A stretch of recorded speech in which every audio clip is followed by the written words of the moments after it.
apologize, like Cory Booker Apologize for what? Cory Booker's called for it. Cory should apologize. He knows better. 30 seconds or less. What kind of a chance would a northeastern liberal like Joe Biden stand in the South if you were running in Democratic primaries against Southerners like Mark Warner and John Edwards? Better than anybody else. You don't know my state. My state was a slave state. My state is a border state. My state is the 8th largest black population in the country. My state is anything from a northeast liberal state. They're going to put you all back in chains. I know Joe. We know Joe. But most importantly, Joe knows us. That's right.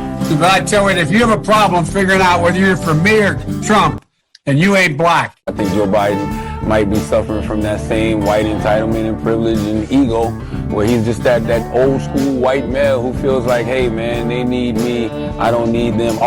Joe Biden is under fire this evening on comments he made about working alongside segregationist senators in the past. Biden recalling his early Senate career, bringing up two segregationist senators, Herman Talmadge and James Eastland, who called African Americans an inferior race. I was in a caucus with James O. Eastland, Biden said. He never called me boy, he always called me son.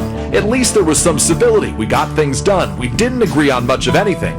We got things done. I think the two-party system, although my Democratic colleagues don't like me saying this, I think the two-party system is good for the South and good for the Negro, good for the black in the South. Other than the fact that they still call me boy, I think they've changed their mind. Not the first sort of mainstream African American who is articulate and bright and clean, and nice looking guy. I mean, that's a storybook. You cannot go to a 7-Eleven or a Dunkin' Donuts unless you have a slight Indian accent.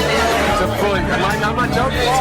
Come to him and talk about what was happening at home in terms of foreclosures, in terms of bad loans that were being, these Shylocks who took advantage of these women and men. It doesn't matter whether or not they were deprived as a youth. It doesn't matter whether or not they had no background that enabled them to become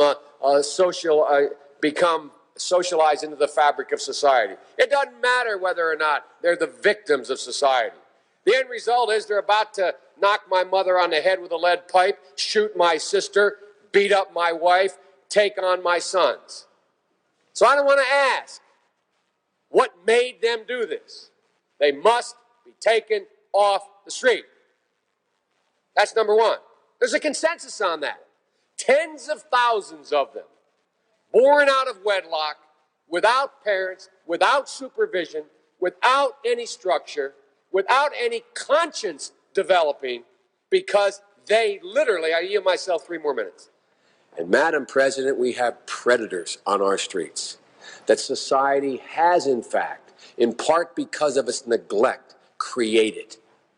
Again, it does not mean because we created them that we somehow forgive them or do not take them out of society to protect my family and yours from them.